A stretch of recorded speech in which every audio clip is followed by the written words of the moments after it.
grateful, that's fine. To be broadcasting from the traditional lands of the Ojibwe, the Ottawa, and the Potawatomi. That's where I am, where I live and work right now at the University of Michigan. So let's get started. So the other thank yous that I want to start with is when we're studying language, contact, and typology, it's necessarily highly collaborative work. So I want to acknowledge that everything you're going to see here today is highly collaborative work with folks from across different institutions and different stages. And so I feel very grateful as well to have such an awesome team that I get to work with at answering these questions.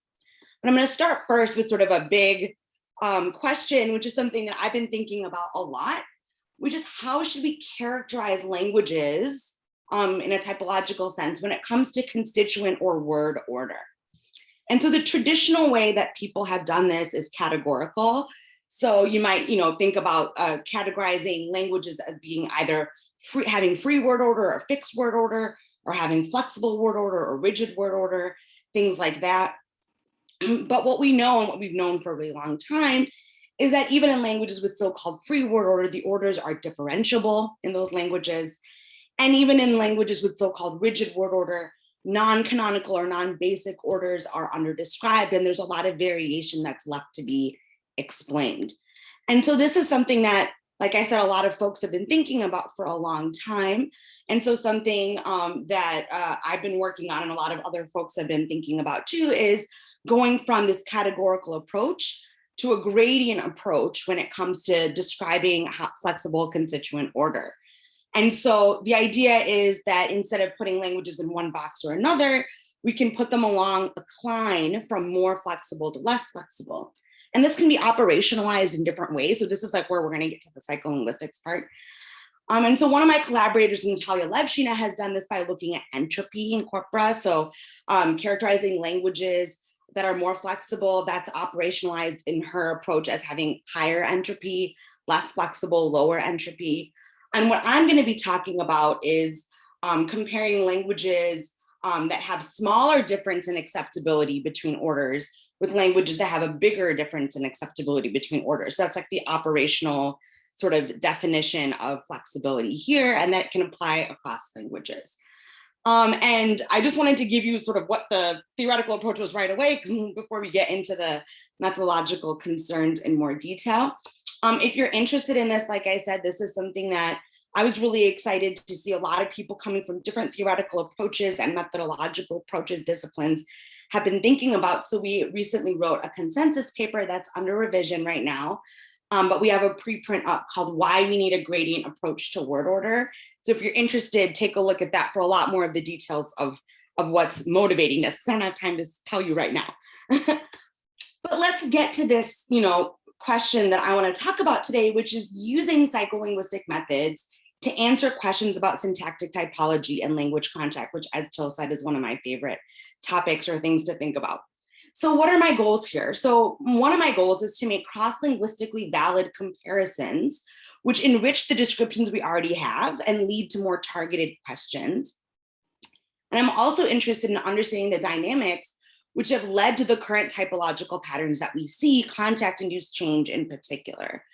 And so what I've been proposing and thinking is that psycholinguistic experiments are a really good tool for getting at this notion of measurement uniformity. So the idea behind this is that we might not be able to compare languages when it comes to the categories, like language-specific categories might vary too much to make meaningful comparisons, but perhaps we can have a notion of measurement uniformity where we're measuring different typological features that we care about in a way that both accurately characterizes each language, but also allows us to make valid comparisons across languages.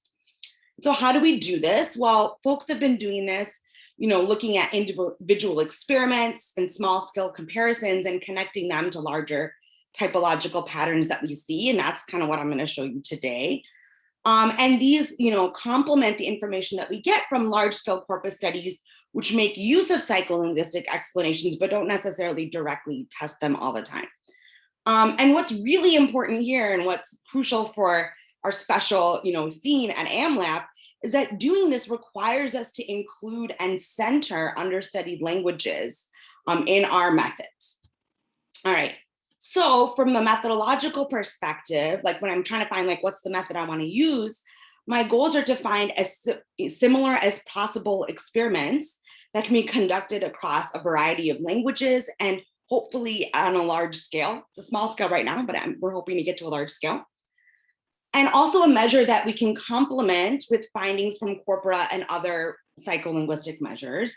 And also on a conceptual level, we have to center language contact.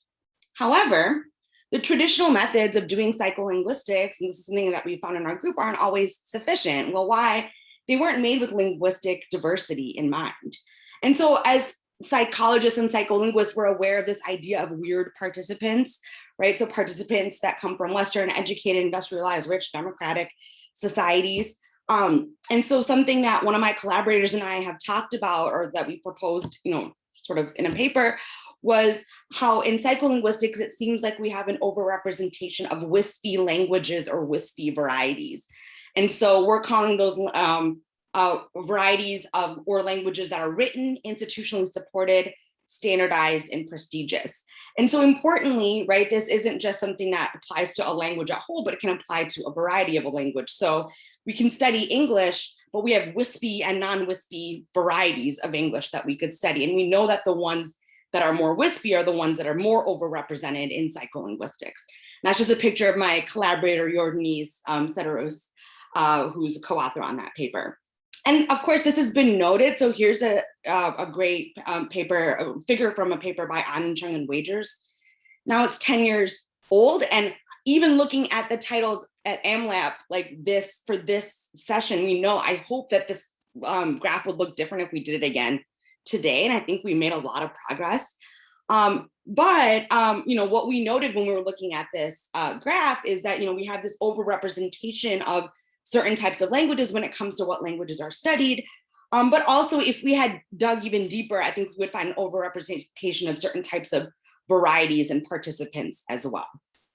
All right, so when I've been trying to figure out, well, what are the methods I can use to look at as many languages as possible to create as robust of a measure as possible of constituent order flexibility? What I've settled on so far are acceptability judgment experiments, which aren't perfect, and I'll talk about that. But I want to talk about why. So one is that these experiments are really portable. They're robust to environmental noise. You can run them with really low resources in lots of different contexts.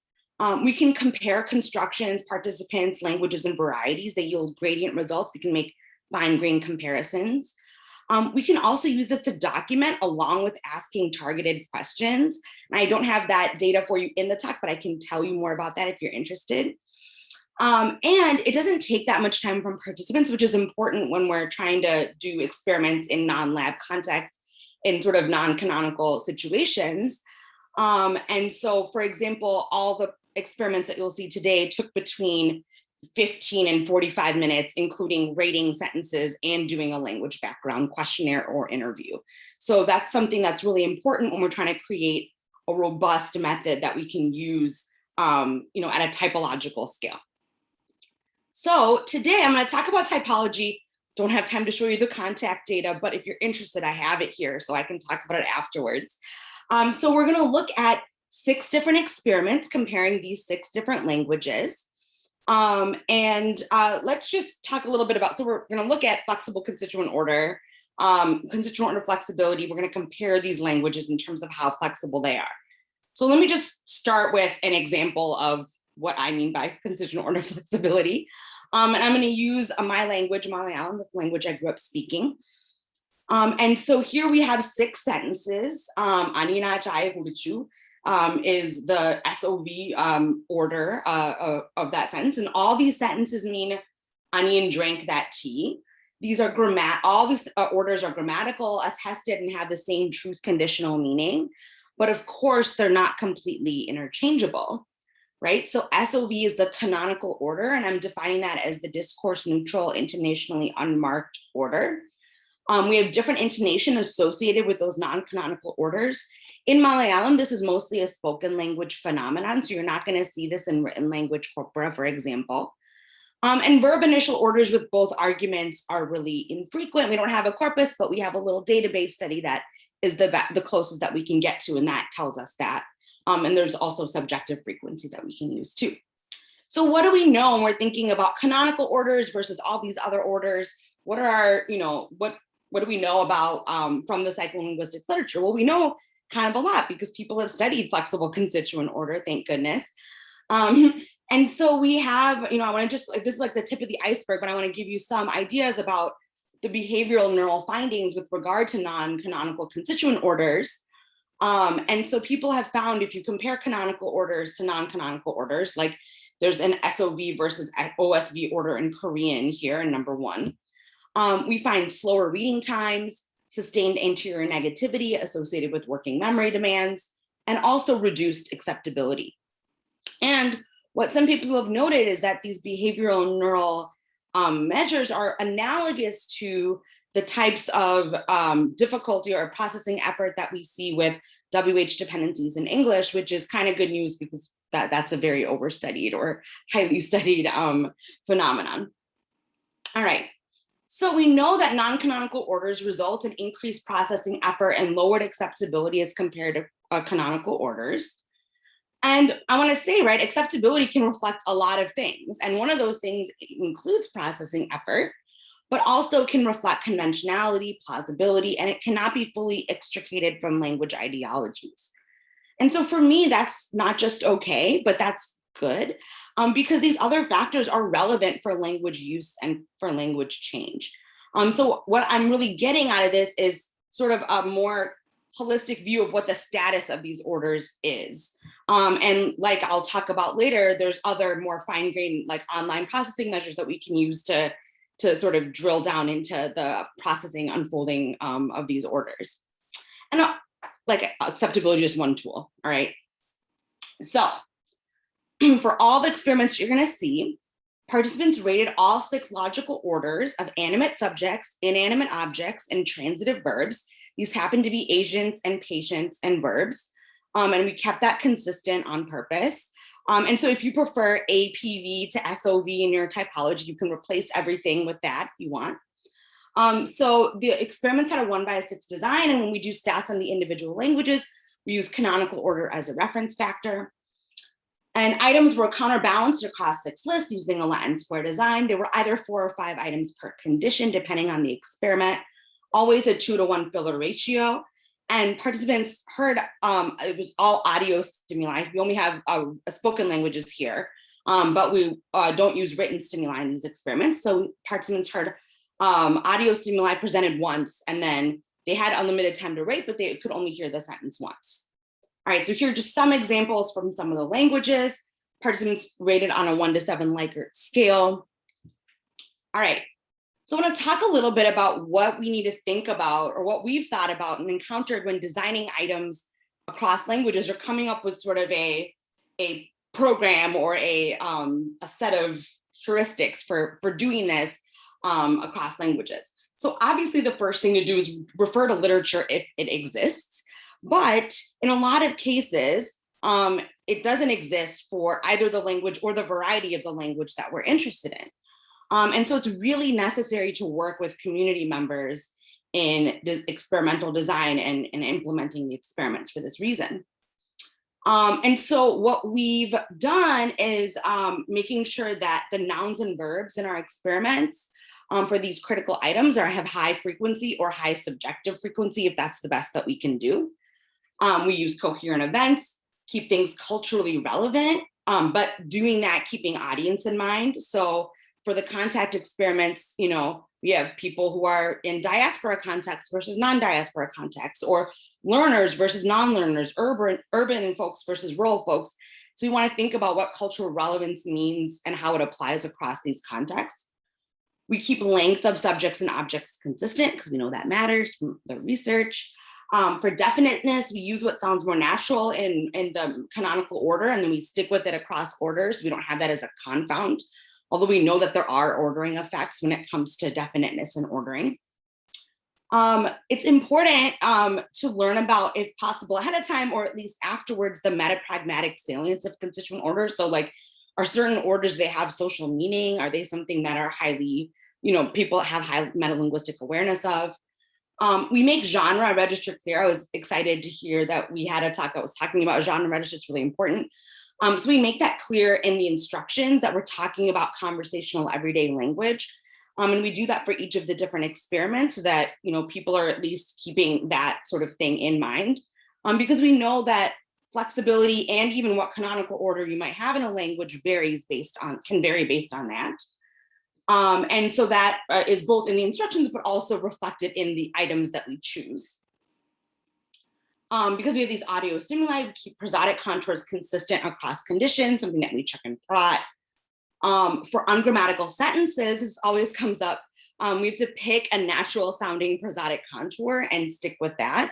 So that can have some challenges for the person recording the stimuli, but it definitely is doable.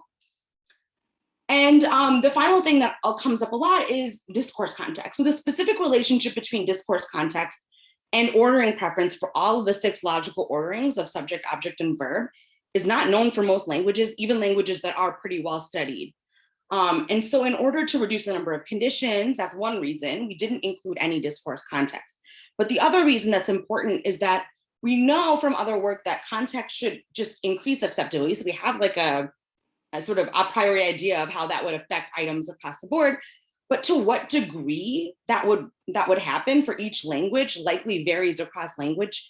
So it's something that could be basically another set of studies.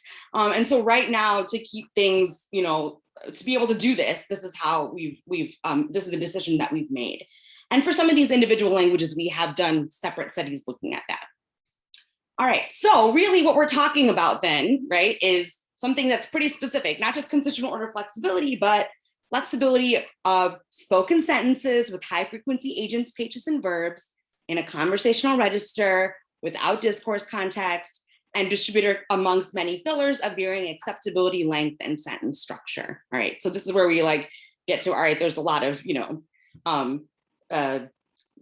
controls here. All right, so what I'm going to do next is I'm going to show you all the languages again, and I'm going to give you just some typological information about the languages. It's sort of it's a table that has a lot of stuff on it.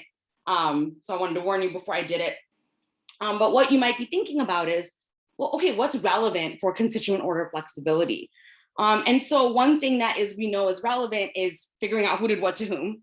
And so I have some info about that. So I have info about what the canonical order is. If there's argument marking, the languages vary. If there's subject-verb agreement, number of orders, things like that. And I'll come back to that later. All right. So now, getting to this idea of operationalizing flexibility. So the way that I've operationalized this is that a relative preference for canonical order leads to, it means decreased flexibility. So we look at the ratings of canonical order compared to non-canonical orders. The more that people prefer the canonical order, we're saying that that's a less flexible language. And all these languages have canonical order, not all languages do. And so you could still operationalize this in a slightly different way by saying a greater difference between orders would mean decreased flexibility. And what I like about this measure is, so, I came up with this before I talked to the people who are doing the corpus stuff, but it is kind of analogous to the entropy measures that people have found in corpora. So that's good news for me. All right, so I'm going to show you a graph that has all these languages. For each language, you're going to see a plot of the canonical minus non-canonical order, the average ratings for that, by participant, z-scored. And so a larger difference is going to mean a larger number, which means less flexibility. All right. And so here's the graph. And so the y-axis is that canonical minus non-canonical order z-scored. On the x-axis, the languages are ordered in terms of most to least flexible. So you might be what's my guess? So if you guess that English was least flexible, you're right. But here's info about the other languages. One thing I want to note is that if we take a categorical approach, VAR, Malayalam, Hindi, and Korean are all SOV flexible languages, but we see, you'll see that there's maybe some differences that are interesting here. And so you'll see each dot represents a single participant, and the means plus 2 standard deviations for the whole language are plotted. So this is what it looks like. So take a sec to look at it. I've I've made a line across the 0 mark because that's actually meaningful here. So the dots that are under 0 mean that people were not consistently rating the canonical order higher than the non-canonical orders. So we see for Avar and Malayalam, it's not the case that people were reliably rating canonical order higher than non-canonical. Those were more interchangeable in that case. All right, so you can take a look at this. It's only 6 languages. It is what it is, right? So far, we can't really see, however, any clear cutoff points. And so, that is something that's kind of interesting. And so assuming gradients as the null hypothesis, I want to be clear, that allows me to be wrong. So I'm like very open to be wrong about this. It could be that categorical models better predict this cross-linguistic variation when we get more languages and things like that. But this allows us to actually ask that question in a way that will give us either outcome. And so you might be thinking, well, what's going on with those typological features? So what I'm going to show you is the languages. It's the same list because they turned surprised. They were listed in order of most flexible to least flexible. So it's the same grid. And what I've done is just highlighted the majority pattern for each of the columns. And so the only thing that we see in terms of like a cutoff of like all the languages on this side have this like feature and all of this languages on this side have this feature is the number of grammatical orders. And so that's kind of interesting. So Malayalam, for example, has a little asterisk next to argument marking because there's differential argument object marking. So there's no overt case marking on any of the arguments in this experiment, for example. So that's like why I wanted to explain that. All right. So that's a whirlwind tour of some of that typological stuff. That's ongoing work. And now I want to talk about contact and flexible constituent order. And like I said, I'm not going to be able to show you some of this data, but what I am going to talk about is ways or things that to think about when you've been characterizing dynamic language experience in general. All right. So when we're thinking about inclusive methods, especially in understudied contexts, we also have to consider how we recruit and characterize our participants. And so this is a term that this phrase that I know I've used and I know a lot of people have used. In order to participate in this experiment, you must be a native speaker of blank. So what is a native speaker or a native signer? What do we really think this is? And it turns out that we're not always clear as a field about what we think it is. And it turns out that it's really a complicated issue. And so we have a paper that's it's in press at Frontiers. We're just waiting for like the money to go through, I guess. But we have the preprint up of the most recent version called The Problematic Concept of Native Speaker in Psycholinguistics, Replacing Vague and Harmful Terminology with Inclusive and Accurate Measures. And we have, like I said, the preprint is up. And I want to acknowledge my amazing co-authors, students at the University of Michigan. It's a collaboration across anthropology, psychology, and linguistics. So we've really been trying to bring together theorization from lots of different fields to really think about how this looks in psycholinguistics.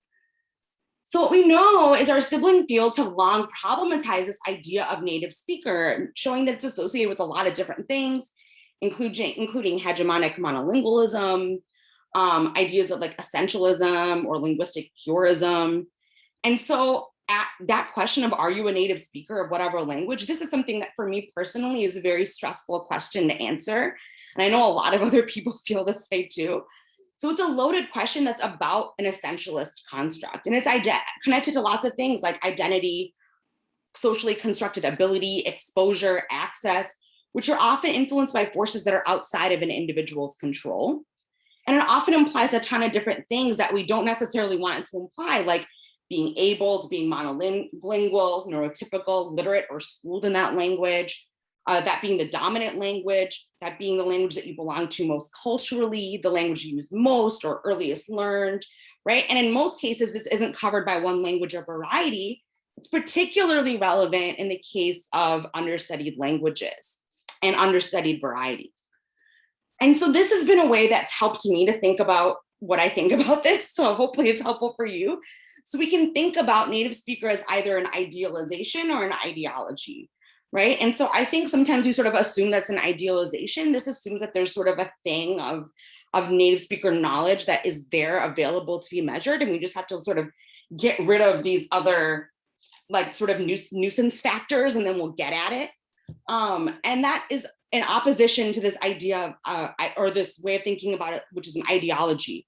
And under this approach, when we ask about nativeness, what we're acknowledging that we're asking about ideologies of nativeness, and that's both researchers' ideologies and participants' ideologies. And so our sort of like theme for this project has been native speakers best thought of as an ideology as opposed to an idealization.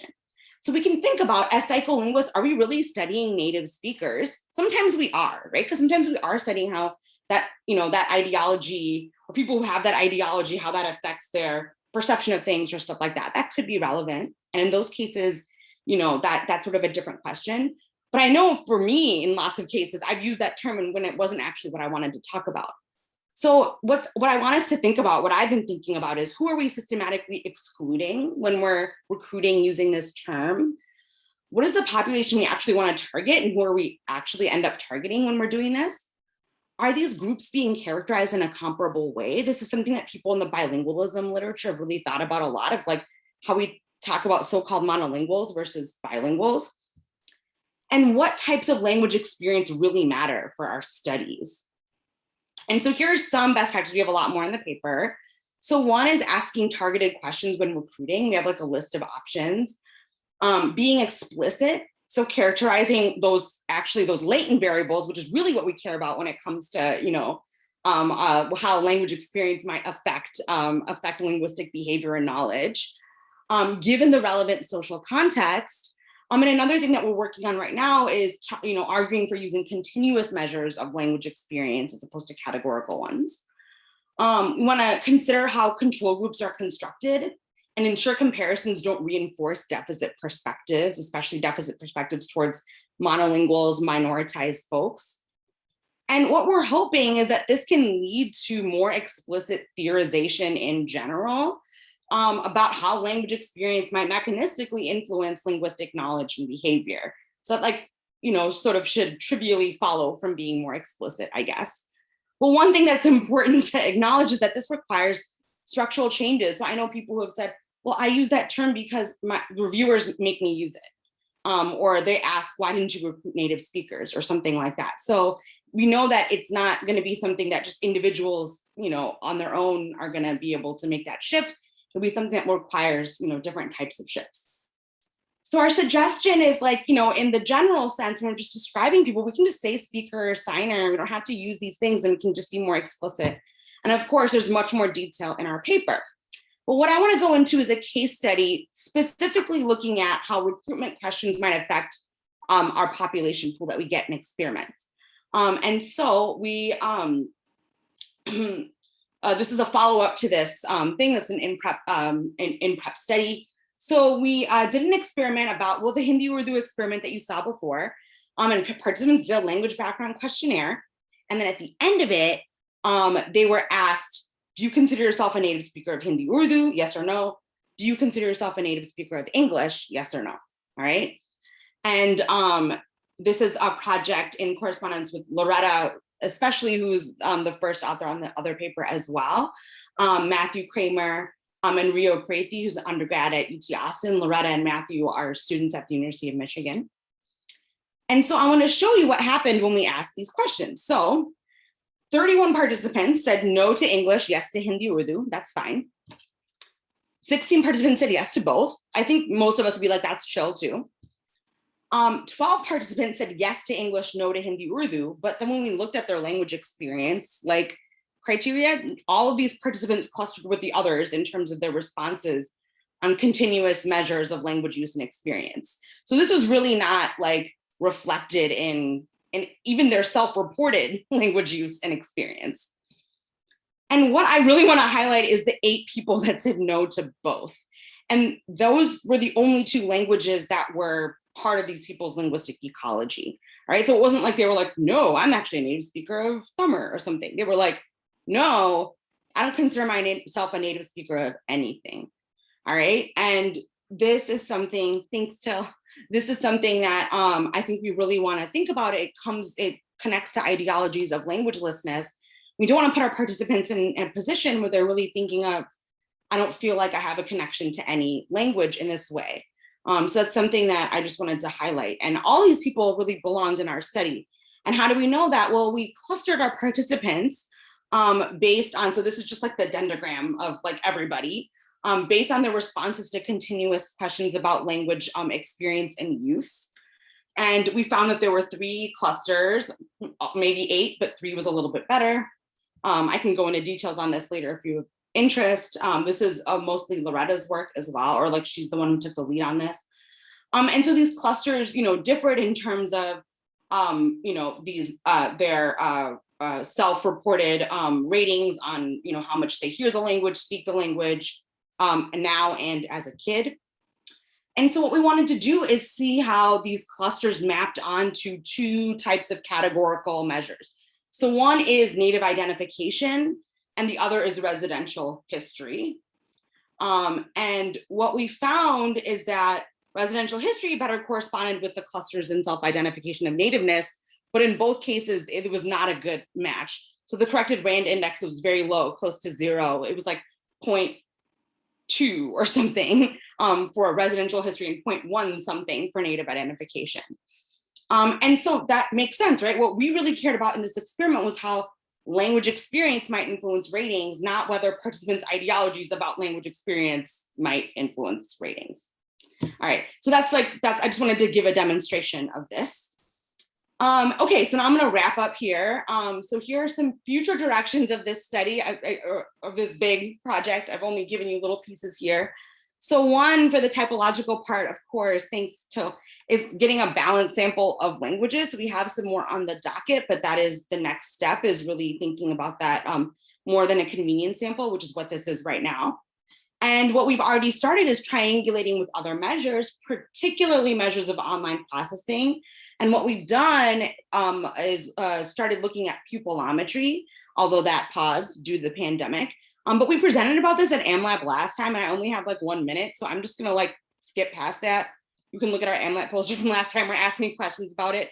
But the basic thing is, we have this setup that's under $200, not including the laptop and headphones. And we were able to find some interesting, here's like what the setup looks like. We're able to find some kind of interesting results with this that, maybe would be relevant, but we need to compare it with off-the-shelf commercial things. If it can work for large effects, it's affordable and portable, so it's promising for typological work, but we have to really test it against more fine-grained measures. All right, so wrapping this up, when we're using psycholinguistic methods to answer questions about syntactic typology and language contact, what's important? Well, it's important to have and develop robust, affordable, inclusive methods, use non-written stimuli, center language contact, destabilize deficit perspectives towards multilingualism, and we argue eschew essentialist constructs such as native speaker. And I just wanted to thank everybody again so much, including my collaborators and all of you. You can email me. I am about to give birth at any moment, so I don't know how responsive I'll be, but one day I'll get back to you with that as well, and as we keep moving forward on this project. Thank you so much.